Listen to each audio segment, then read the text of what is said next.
back to a feeling.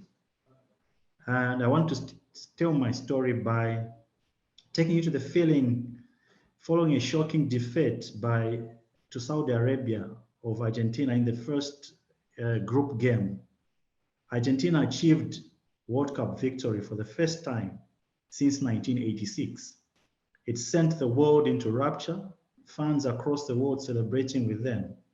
The team had lived up to their high expectations of them. It is this feeling and this excitement and energy that I want to incorporate, because with my behind the scenes learning and development team, we have ignited learning and development in Zanaco Bank in a way that we never dreamed possible. Like Argentina, we had our struggles in the beginning with regards to digital learning, but we pivoted to a new system and put in the hard work because before we launched, as we drove the initiative across the business, and now even as we continue to drive learning and development across the bank, we will never stop kicking for the goalpost. Just like Argentina, we may have lost our first game, but with focus, belief, and commitment, and great communication, we are now tasting victory of digital learning. Next slide, please.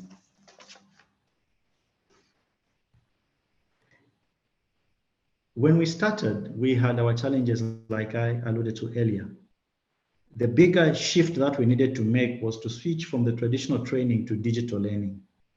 The uptake in the beginning was so low, such that we had an adoption rate percentage of between 10 to 20%, despite the good efforts that we had made to build the momentum and the fan base with regards to digital learning.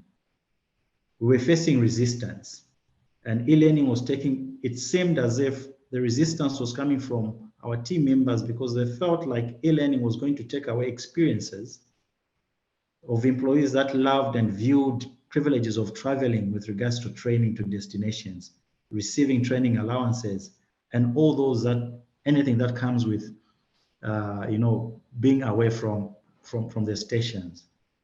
We knew we needed to do something different, and we knew we needed to engage, new stakeholders in interesting them on the possibilities that digital learning afforded us.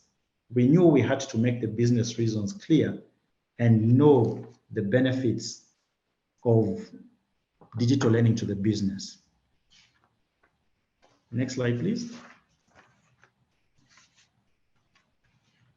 So one of the key issues that we focused on in making our case to the business was we motivated, we engaged stakeholders to ignite the passion and see the benefits that will come with e-learning. And this entailed that with e-learning, it entailed that we will save money, we will save time with regards to travel issues, and also inspire individual growth, because with the current e-learning platform that we have, which even comes with a mobile app, it entailed that people can do their learning at any time at their own convenience, whether they're in the office or not in the office. So we built the case around that. We created a compelling reason why we're providing this solution to the business. And above all, we aligned ourselves to the strategic objectives of the business. And more importantly, we demonstrated the return on investments with regards to investing in e-learning. But more importantly, we said e-learning was going to complement what the in-person learning had been doing. And we, at the end of the day, were not doing away with in-person learning, but we're going to complement. And this helped to build the business case for us as we ventured into e-learning. Next slide, please. So we spotted the opportunities and about closing the gaps that we had identified. And in that case, we partnered with RMG through the Skillsoft platform. And this helped to answer the needs that we had spotted and the opportunities, the gaps that it will close and the possibilities that could become realities. But I think above all, we needed buy-in. And this buy-in was from top management to all the other team leaders, which eventually cascaded down even to all the levels within our hierarchy. And the secret to getting that goal was to focus on sensitizing our staff with regards to what the benefits will come with e-learning, showcasing the possibilities and explaining how this new way of learning could open up doors to learning for more people across the bank, and how learning could now be directly linked to performance in achieving individual as well as team goals. It was now possible to directly link learning to performance scorecards and get the whole bank learning and growing and in line with what our strategy required. Next slide, please.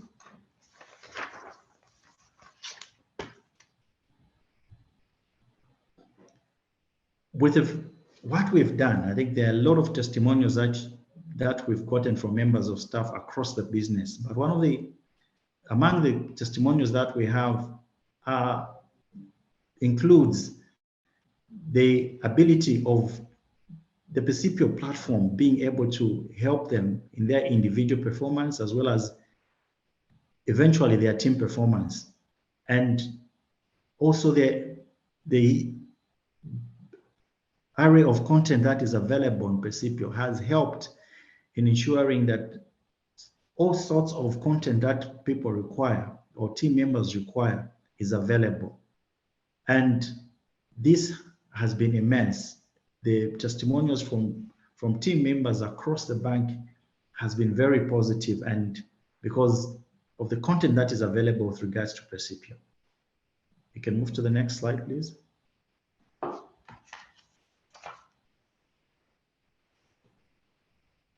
As we speak now, we have an adoption rate of 100%, entailing that all our staff are using Percipio with the help of RMG and Skillsoft.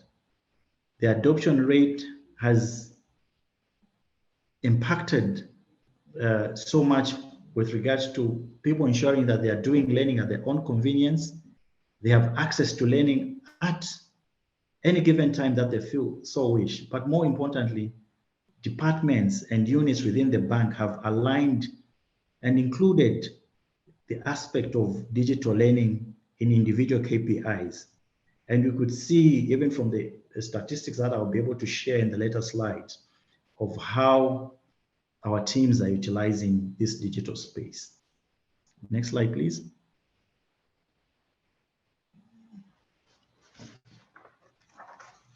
So one of the things that we've focused on, as Jim Collins, author of the best-selling book, From Good to Great, introduces a concept called SMART. And this is one of the things that we've done. It is a set of durable operating practices that create a replicable, consistent success formula. The word SMART stands for specific, methodical, and consistent. It is the operating code for turning strategic concepts into reality, a set of practices that help to bring strategy to life. With SMART, we ensure that one of the things that we were able to pick was to provide a set of deliberate practices to take the learning imperatives across the bank and cascade it down and all around teams and departments. Next slide, please. And in doing that, to ensure that we align with SMART, one of the things that we've done is ensuring that we are constantly marketing the product of learning. That entailed that every Monday when we publish our internal magazine called The Buzz, we have an article that speaks into what Percipio is able to offer, what is available on the platform. We pick a theme. For example, in March, we had picked a theme on women leadership. and we shared what content was available. Other than that, one of the things that we've done is that we have introduced a reward system with regards to e-learning, which entails every quarter we award the top 10 users. I think through the picture that you're able to see on your screen, we award them with either headphones. In certain cases, we've gone steps to award them with data bundles and any other things that enhances their learning. One of the critical issues also, other than these awards, we give them also a certificate of recognition for being a top user for a particular quarter. And that has ignited a lot of interest with regards to usage and utilization of Percipio throughout the bank. We can move to the next slide, please.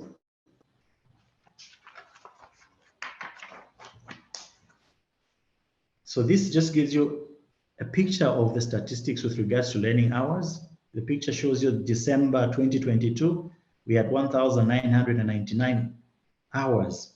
But added to that, when we look at the whole 2022, we had views exceeding 55,000, a completion percentage of courses of about 80%, and learning hours of 18,166. This goes to show that there is full utilization of the platform. People are appreciating the value that Percipio is adding, and more importantly, the return on investment with regards to what we are seeing on the ground. The results speak for itself on how now the bank is performing, because we have invested so much with regards to skills development and ensuring that people keep learning and creating that learning culture. Next slide, please. So as at that date, when we look at the benefits to costs, it entailed that for every dollar that we had invested with regards to the platform, we had a return of about $11. But also this supersedes, I think, other than that, we have seen great value with regards to digital learning. And that in itself points to the fact that we're able to see Zanaco today as one of the top performing banks in the country, largely because of the investment that has gone with regards to digital learning and ensuring that our staff are up to abreast to the current trends with regards to the various units that they work in. Next slide, please.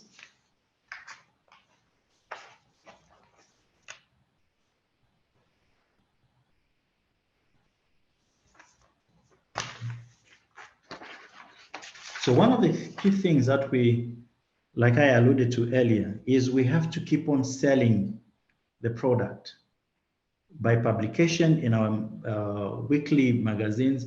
But also one of the things that we've seen is that even various teams have now come with content that has been customized and uploaded on Percipio, which now has moved us from a scenario of just offloading content, but we have a situation where we have now customized content which is available to all staff. We've showcased the possibilities and what Percipio is able to provide, what digital learning is able to provide.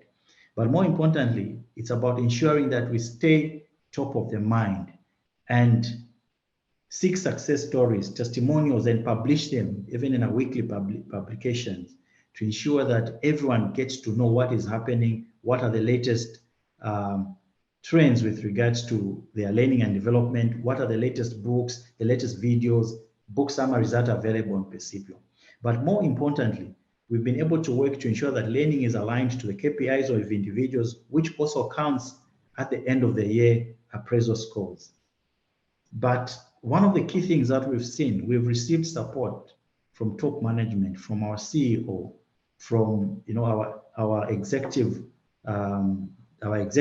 They've been very supportive, such that when we launch any customized content, we have the involvement of our CEO, who is able to broadcast the message to all staff with any module that has been launched. And that has ignited a lot of passion, a lot of interest within the platform. We've received immense support from top management, from the executives, which has contributed greatly to ensuring that we improve our uptake. We have improved the utilization of the platform. But one of the key things that for those that could be sitting on or starting um, to onboard Percipio is that you need to ensure that there's continuous communication, like I alluded to, recognition of the top users. That ignites a lot of interest. But above all, ensuring that you monitor adoption, the usage, and above all, the return on investment, and make this data visible even to top management to ensure that they are able to see the returns with regards to the investment that they are making in their people and upscaling their teams. Next slide, please. These are just some of the testimonials that we see from some of our staff. One alludes to the fact that it has helped to improve our customer service skills. Another has indicated that it has helped them to improve at an individual level, to be able to plan their work, and also to help them interact with different customers as well as fellow team members within their units. Next slide, please. I would like to end by quoting a Chinese proverb. As you make the step to embracing digital learning, that learning is never an ending journey. Take advantage of the opportunities to learn every day. And with our partnership with ARMG, that has helped to ensure that our members of staff are taking advantage of the opportunities that this platform affords to improve themselves, but also to contribute to the bank's performance as we aim to be the top of the Mind Bank in Zambia. Thank you so much for your kind attention. Such a wonderful presentation. It has just been such a privilege working with your team this year. And I think it really strikes me this dedication and commitment that you have to the upliftment of the people in Zanaco. You're always innovating, you're constantly wanting to evolve, and you can see it with the successful navigation that you've done from traditional learning to the digital learning strategy. And this is going to lead me into my first question, Joseph. So when it comes to a big shift from moving from traditional to digital learning, if you were to give advice to someone in another company that's looking to take the same journey, what advice would you give them with the resistance that you had? Thank you, Michelle. I think one of the key things that we need to make is to have a compelling case with regards to why you want to move towards digital learning. But also one of the key things is the convenience, because one of the challenges that we have with traditional learning was you could not afford everyone to attend training. But with digital learning, it affords everyone to have access to learning at any time of their convenience. But I think more importantly, it saves you on time, it saves you on money, because there are certain programs that you do not have to be done via in person, but can be done digitally. And that is one of the key things, because at the end of the day, your shareholders are looking at their return on investment. They are looking at how learning is contributing towards their bottom line. And I think one of the key issues is to ensure that you are seen to be saving money, but also providing the upskilling of your staff with regards to ensuring that you have a platform that is available at any time, that is not domain restricted, but can be accessed even via various mobile platforms. Thanks, Joseph. And just to ask, did you have people in the organization who might have struggled accessing the learning? I know sometimes in Africa that there can be bandwidth issues. Was that something that you faced? Not necessarily. I think because we had support from top management, and we were afforded, the bandwidth that we needed with regards to providing for e-learning. So I think with buy-in from management and the compelling case that we gave with regards to digital learning, we had people from across the country being able to access their learning without any difficulties. And did they use the app at all, Joseph? Yes, both the app, the uptake on the app is very good. It's almost 50% plus. So which is very good, because others feel it's more convenient. And one of the things that we've seen even from the testimonials is, even when people take leave, they take advantage to get to learn, because they can learn via their mobile application, mobile gadgets and the like. Yeah. Absolutely. And tell us, Joseph, how did you get your learning and development team ready for this digital shift? How did they cope with the shift from traditional to learning? Right. One of I think the key things was to ensure that as we transitioned to this change, was to avail them to communicate what we were undertaking and where we needed to move to the digital space. But more importantly, I think one of the key issues was the tremendous support that we received from LRMG with regards to training my team members, so that we are ready for the journey that we are going to undertake. And that ensured that even as we rolled over, we had buy-in even from within ourselves. As we went out, we knew that we were singing from the same hymn sheet.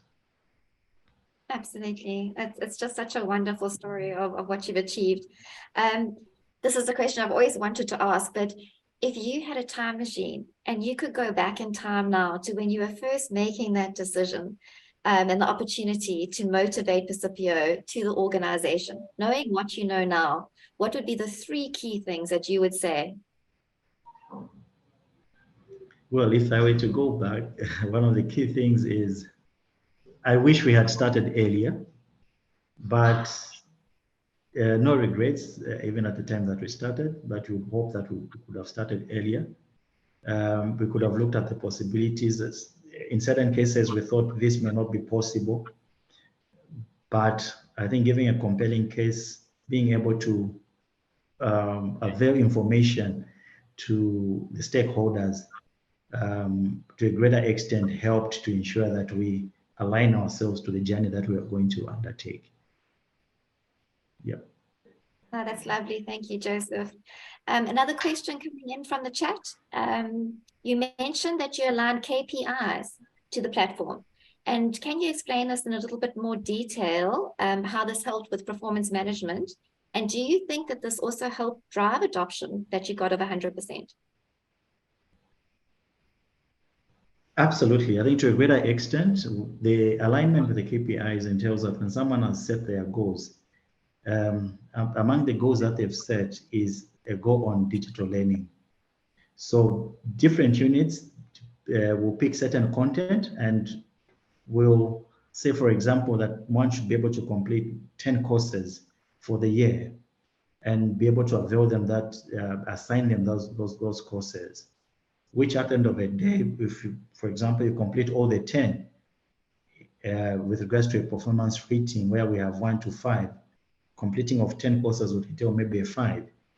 So that in itself has helped to ignite that usage, because people realize the importance. But also, other than it counting towards the score, it's certificates of completion that are given at the end of the courses that are done, the recognition initiatives that we've undertaken, that has helped to improve and increase our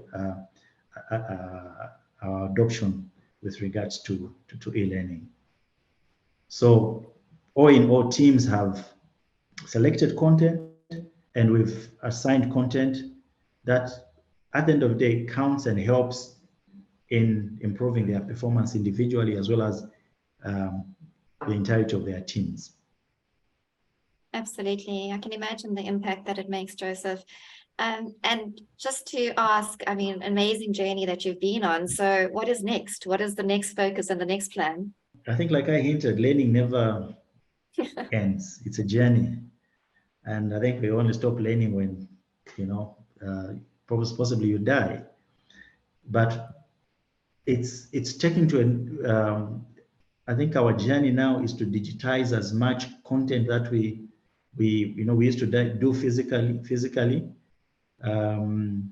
investing so much so that I think one of the things, the lessons that we learned even during COVID was the uptake with regards to e-learning just went so high.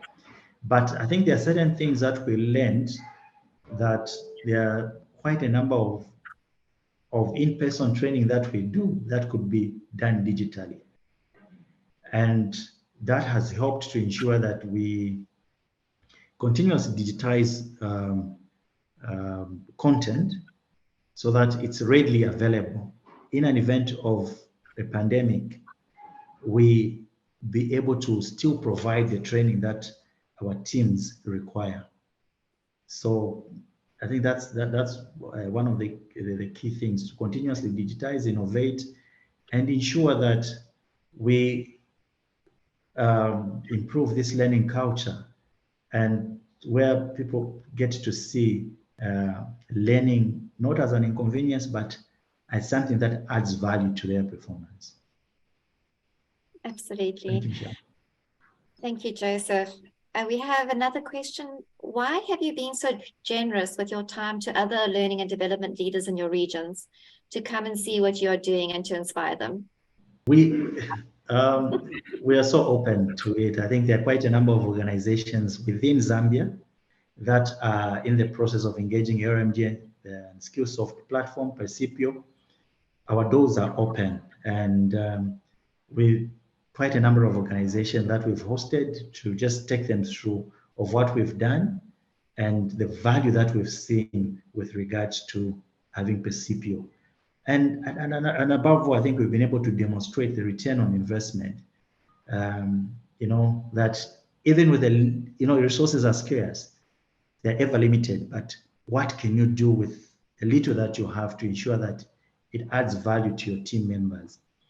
So our doors are open. Feel free to reach out to us. We'll be able to demonstrate and be able to showcase how the partnership has helped in just taking our learning and development to a next level. Joseph, I think it just continues to show that that mindset of wanting even to help others, that they can also grow in the region and what they need to do. And I think it's also, now looking at this, is they able to see the same struggles that they're facing, how you got through it and how they can now get through it. And we see it in the region. So we're very grateful that you do help to inspire and help those in the same kind of situation that you were in. I have one last question, Joseph, that's come through. If you were to estimate what is the percentage split now between classroom and digital when you started, what would that be?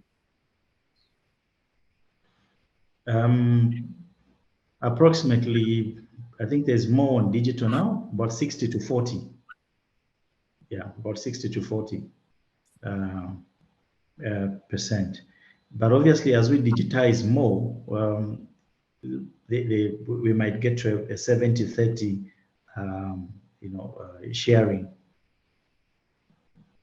Yeah, because largely, I think what we've seen with digital learning, the convenience that it provides, it saves you on time. I think that has helped to, move quite a number of trainings onto the platform. Geez, that's excellent stats, Joseph. So just to say thank you so much for joining us today, for taking the time, sharing your story, giving us the opportunity to also learn from you and your experiences as well. So thank you so much. Thank you, Michelle. The pleasure is mine. Thank you, everyone, for listening. I hope and trust that we've added value. And even as some of you could be deciding towards the journey into digital learning, please come and join us through the partnership with RMG, Skillsoft. You'll have no regrets. And most certainly, you'll take your learning and development to the next level, because we have to embrace digital learning. We have no choice but to embrace it. Thank you so much.